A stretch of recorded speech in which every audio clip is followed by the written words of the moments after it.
Assalamualaikum warahmatullahi wabarakatuh.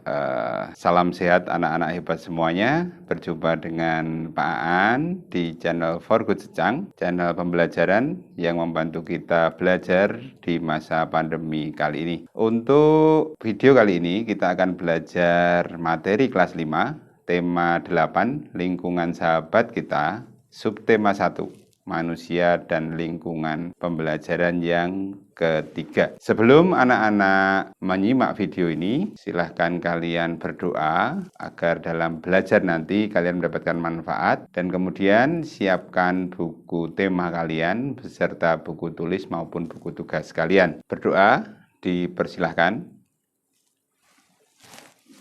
Selanjutnya, kali ini kita akan belajar dengan tujuan pembelajaran melalui kegiatan berdiskusi, peserta didik mampu mengidentifikasi peristiwa pada teks. Yang kedua, melalui kegiatan pengamatan, peserta didik mampu mengidentifikasi keragaman sosial budaya masyarakat Indonesia. Dan yang ketiga, melalui kegiatan bermain peran, peserta didik mampu menunjukkan sikap toleransi yang dapat dilakukan dalam keragaman sosial budaya di Indonesia. Dan yang keempat, melalui kegiatan mengamati, peserta didik mampu mengidentifikasi jenis-jenis usaha dan kegiatan ekonomi masyarakat Indonesia. Silakan kalian buka buku paket kalian. Di sana akan ada bacaan Rumah Betang Uluk Palin. Pak Guru akan membacakan, kalian bisa menyimaknya, sehingga dari bacaan ini kalian nanti akan mendapatkan informasi. Dari bacaan ini kalian juga nanti akan mendapatkan pengetahuan baru. Oke anak-anak, kita mulai membaca, kalian menyimak. Rumah Betang atau Rumah Panjang. Uluk Palin terletak di Kapuas Hulu, Kalimantan Barat. Rumah betang ini berukuran panjang 268 meter. Panjang sekali anak-anak. Tinggi 5 sampai dengan 6 meter dan memiliki 53 bilik rumah. Jadi dalam satu bangunan besar tadi dengan panjang 268 meter, tingginya 5 sampai 6 meter, ada 53 bilik rumah atau kamar-kamarnya. Menurut data pada tahun 2007, Rumah Betang Uluk Palin dihuni lebih dari 500 jiwa yang terdiri atas sekitar 130 kepala keluarga. Jadi dalam satu bangunan tadi yang terdiri dari 53 bilik, ini menurut data terdiri dari 500 jiwa. Jadi satu rumah besar dihuni oleh 500 jiwa dengan 130 kepala keluarga. Nah, tidak diketahui persis pada tahun berapa rumah betang ini pertama kali dibangun. Nah, anak-anak bisa melihat gambarnya. Rumah betang itu seperti itu. Jadi panggung ya, tinggi sampai 5-6 meter, panjangnya 268 meter tadi, dan dihuni oleh 500 jiwa atau 500 orang di dalam satu rumah. Namun, diperkirakan rumah ini pertama kali didirikan oleh komunitas Tamambaloh Apalin pada tahun 1800-an. Kemudian rumah betang ini pernah diperbaiki pada tahun 1940-an karena terjadi kebakaran. Rumah betang ini juga telah 3 kali berpindah lokasi karena menyesuaikan dengan perubahan alur sungai Uluk dan sungai Nyabau akibat erosi. Jadi karena rumah betang ini ada di dekat sungai, sehingga ketika terjadi banjir itu terkikis datarannya atau erosi, maka terjadi dilakukan perpindahan kepada rumah betang ini. Dalam tradisi Dayak, rumah betang dan hutan adalah pusat sekaligus bagian terpenting semesta kehidupan. Seperti jika kita mengucapkan kata kampung, pulang, rumah betanglah yang diingat oleh masyarakat Dayak. Bagi mereka, rumah betang juga merupakan pemersatu. Di sanalah mereka berkerabat dan bertradisi. Di rumah betanglah tradisi Dayak terpelihara. Rumah betang adalah kekayaan budaya Indonesia.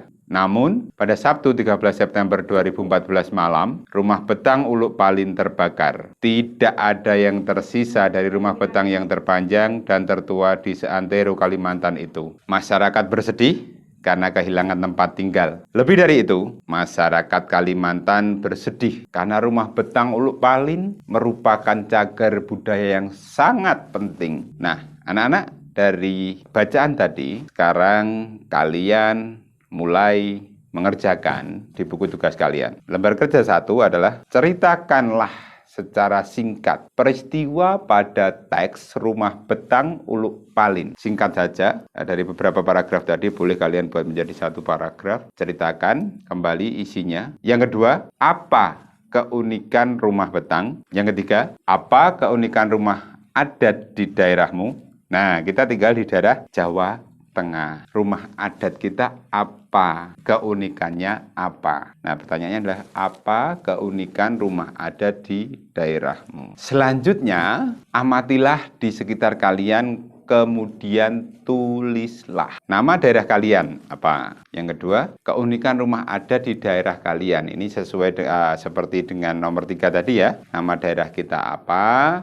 Keunikan rumah adat di daerah kalian apa? Silahkan ini kalian diskusikan dengan orang tua kalian. Boleh mencari dari sumber bacaan apapun untuk mendapatkan informasi tentang keunikan rumah adat di daerah kalian. Selanjutnya anak-anak, keragaman budaya bangsa di wilayah Indonesia, kekayaan budaya Indonesia karena berbagai suku bangsa yang ada, kekayaan itu beragam bentuknya. Beberapa di antaranya berbentuk bahasa daerah, rumah tradisional, pakaian adat, dan kesenian daerah berupa tarian, alat musik, lagu-lagu, dan upacara adat. Semua budaya tersebut menjadi ciri khas tiap-tiap daerah. Berikut contoh budaya daerah di Indonesia. Yang pertama, bahasa daerah. Setiap suku bangsa dalam berkomunikasi menggunakan bahasa daerah setempat. Seperti kita di Jawa Tengah menggunakan bahasa Jawa. Dari Jawa Barat menggunakan bahasa Sunda. Ada juga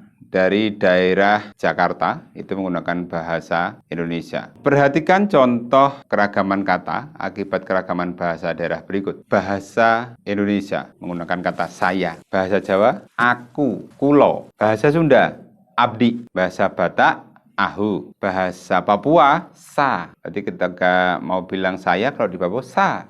Kalau di Batak, ahu. Kalau di Sunda, abdi. Kalau di Jawa, aku, kulo. Nah, bahasa Indonesia, rumah. Bahasa Jawanya, omah. Bisa dalem, okay? Terus bahasa Sundanya, imah. Terus bahasa Batak, bagas. Bahasa Papua, rumah. Nah, ini udah berbeda. Keragaman bahasa daerah tidak menimbulkan masalah antar suku bangsa. Hal ini karena dalam komunikasi antar suku bangsa digunakan bahasa Indonesia yang telah mampu mempersatukan perbedaan bahasa daerah.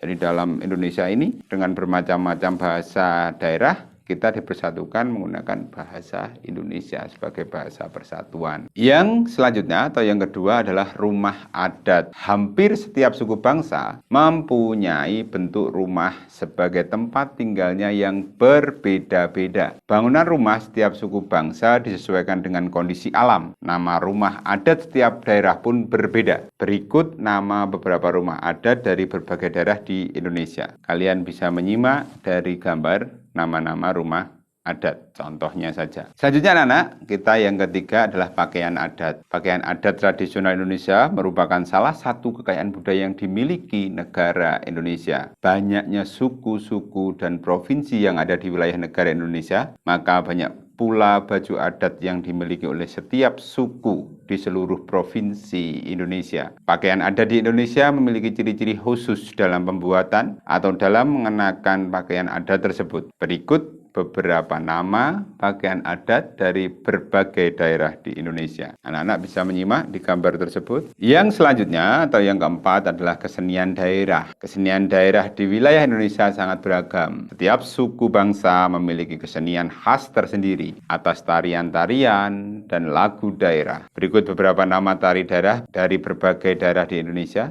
Anak-anak juga bisa menyimaknya. Oke, setelah lembar kerja 1, kita ke lembar kerja 2. Kalian telah mengetahui keragaman budaya di Indonesia. Keberagaman itu tentu diperlukan sikap toleransi di antara masyarakat Indonesia. Sikap apa yang dapat kalian terapkan dalam keragaman budaya masyarakat Indonesia? Buatlah naskah drama pendek tentang sikap toleransi. Kalian bisa berdiskusi dengan orang tua kalian, dengan kakak kalian atau bisa bertanya dengan ibu guru atau bapak guru kalian, silahkan dikerjakan lembar kerja 2. Selanjutnya anak-anak, jenis usaha dengan mengolah sumber daya alam. Untuk memenuhi kebutuhan hidup masyarakat, melakukan berbagai usaha, berbagai kegiatan dan jenis usaha yang dilakukan menghasilkan barang dan jasa. Salah satu jenis usaha di masyarakat yaitu mengolah sumber daya alam dari lingkungan. Kita mengenal berbagai bentuk kegiatan manusia dalam mengolah sumber daya alam untuk mencukupi kebutuhan hidup. Jenis usaha bidang produksi yang bergerak dalam pengolahan sumber daya alam, hewan dan tumbuhan,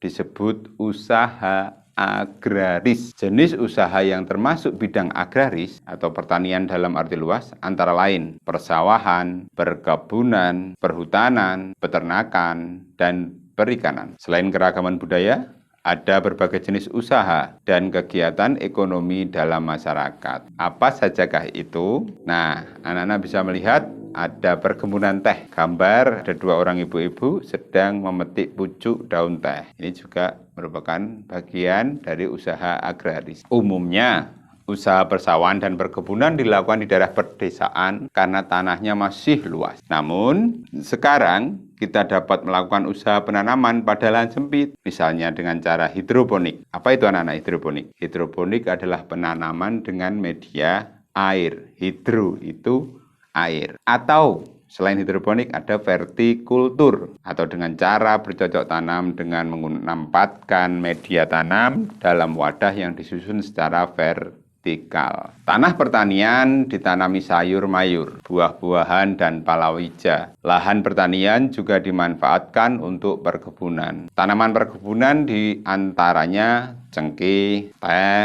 karet, coklat, tembakau, kopi, dan kelapa sawit. Usaha di bidang peternakan membutuhkan lahan yang luas juga. Hewan-hewan yang diternakan antara lain sapi, kambing, domba, itik, dan ayam. Selain itu, ada juga peternakan ulat sutra, anak-anak. Untuk apa? Ulat sutra ini diternakan? Kepompong ulat sutra dapat menghasilkan serat bahan baku kain sutra. Kegiatan pertanian lainnya adalah perikanan. Usaha di bidang perikanan dapat dilakukan di daerah pantai atau bendungan, bisa dengan waduk. Akan tetapi, ada juga usaha perikanan yang memanfaatkan kolam-kolam di lahan persawahan. Nah, itu. Siapa yang memanen ikan? Nah, ini karena dia melakukan usaha perikanan. Ada pula jenis usaha lain yang memanfaatkan secara langsung sumber daya alam. Jenis usaha ini disebut bidang usaha ekstraktif. Apa anak-anak? Bidang usaha ekstraktif. Dalam bidang usaha ekstraktif, kita hanya mengambil sumber daya alam tanpa harus mengolahnya terlebih dahulu. Apa saja yang termasuk bidang usaha ekstraktif itu? Berburu. Misalkan kalian ke sungai mencari ikan atau nelayan itu mencari ikan di laut itu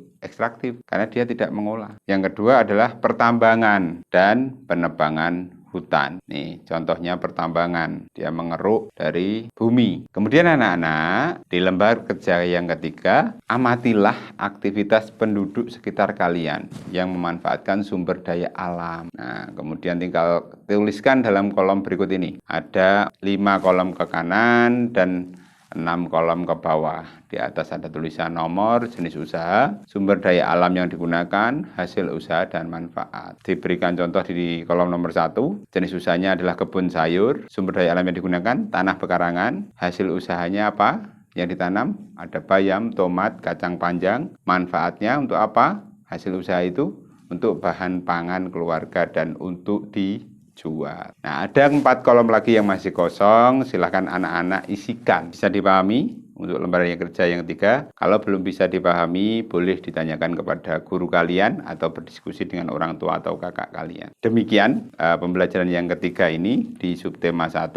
Apa yang sudah kalian dapatkan, yaitu mengidentifikasi peristiwa pada teks, keragaman sosial budaya masyarakat Indonesia, menunjukkan sikap toleransi yang dapat dilakukan dalam keragaman sosial budaya di Indonesia, dan mengidentifikasi jenis-jenis usaha dan kegiatan ekonomi masyarakat Indonesia. Tetap semangat belajar anak-anak, meskipun di era pandemi seperti ini. Pak Guru yakin kalian mampu untuk belajar di rumah. Tetap patuhi protokol kesehatan. Sekian, mohon maaf apabila ada kesalahan. Assalamualaikum warahmatullahi wabarakatuh.